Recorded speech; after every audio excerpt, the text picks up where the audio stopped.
สวัสดีพี่น้องทุกคนทุกท่านที่เข้ามารับชมแนวทางจ้ามาพบกับแนวทางหุ้นนี่คือจะแนวทางของวันศุกร์26 เดือนเก่ากันยา2568จะมาพบกับแนวทางของแอนดรอยคือเก่าแล้วก็ตามเคยเนาะสำหรับผลวันที่25สำหรับนี่คือ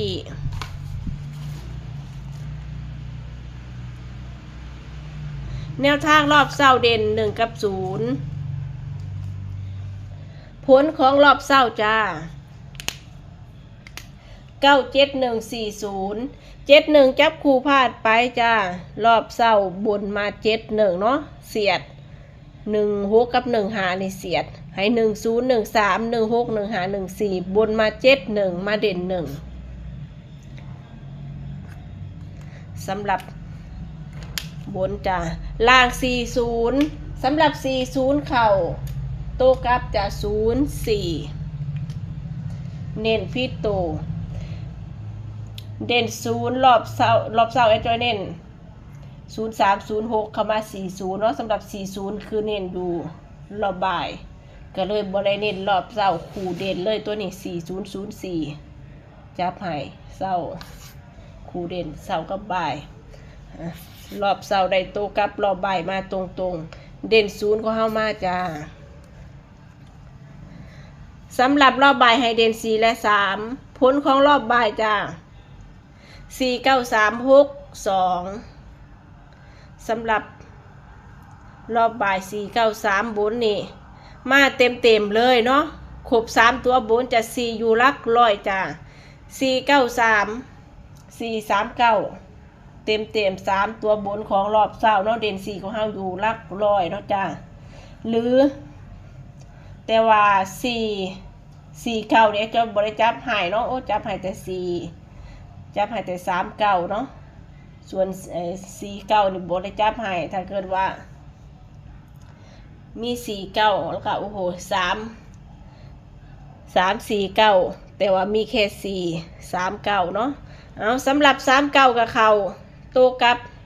93เนาะ93เขาโตกับ3เก้าจะเน้นพิษโตอีกจ้าเน้น3035บอกเป็นยังเนาะสำหรับตัวเน้นของเฮาจ้ะ4มาอยู่หลักร้อยเด่น3มาจ้าหลัง62ถือว่าพลาดไปของเฮามี63 4363หลังมา62โอเคสำหรับแนวทางนี้คือวันที่25จะปังสำหรับแนวทางของเฮาถือว่าปังกันเลยทีเดียวเนาะเอาเริ่มมาตามสูตรแล้วจะล้างจากที่เงียบไปโดนแนวทางเนาะนี่เคอีบอกก่อนเด้อจ้ะแนวทางเป็นแบบนี้จ้ะเวลาจับทางยากหรือยากคักไอ้ลิแนวทางหุ้นนี่คือหุ้นห้างเซ็งหุ้นจีนจ้ะสายหุ้นดาวโจนส์คือกันจ้ะสำหรับหุ้นที่แอดจอยลงเวลาจับทางยากหรือยากคักไอ้ลิคือสิเห็นกันแหละเนาะเวลาแนวทางจับทางยากนี่โอ้โหเครียดกันเลยทีเดียวถือว่าเริ่มกลับมาตามสูตรแล้วเนาะสำหรับมื้อนี้ก็ฝากตามต่อหลักการจะได้กระลับชมไว้เป็นแนวทางจะแนวทางแต่ละแนวทางที่แอดจอยลงหายจ้าก่อนสินำไปเป็นแนวทางกับเปรียบเทียบวิเคราะห์กันอีกที่หนึ่งละกันเนาะว่ามีตัวหมักตัวชอบหรือบ่เราจะมีตัวหมักตัวชอบกะอย่าลืมไปกับทุกข้างแค่นั้นเองเราจะบ่มีตัวหมักตัวชอบสามารถปล่อยผ่านได้จ้ามีเข่าแล้วก็มีรุดเนาะจ้า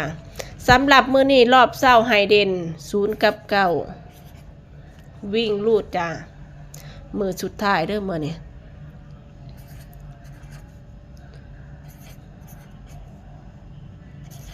0304070601สำหรับเด่น9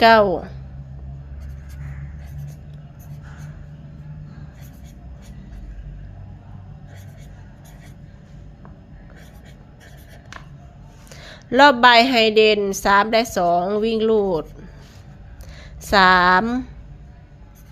4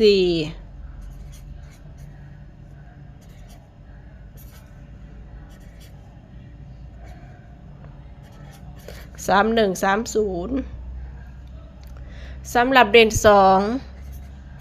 4 7 9 2 3 20ละกันจ้ะ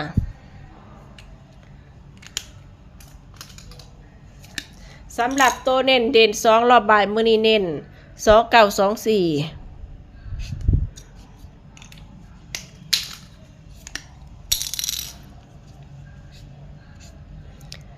3730รอบเศร้าเด่น9 96 97เด่น0รอบเศร้า07ตามด้วย06โอเคเรียบร้อยจ้ะสำหรับแนวทางนี้ขี่เขาเฮามื้อนี้ก็ตามรุ่นกันอีกมื้อนึงจ้ะแนวทางสีมาให้ตามสูตรหรือบ่ในการรอรุ่นเนาะจ้ะขอให้โชคดีกันทุกคนทุกท่านจะเฮงๆปังๆรวยๆกันทุกคนทุกท่านจะฝากกดติดตามกดไลค์กดแชร์ด้วยละกันเนาะสวัสดีจ้า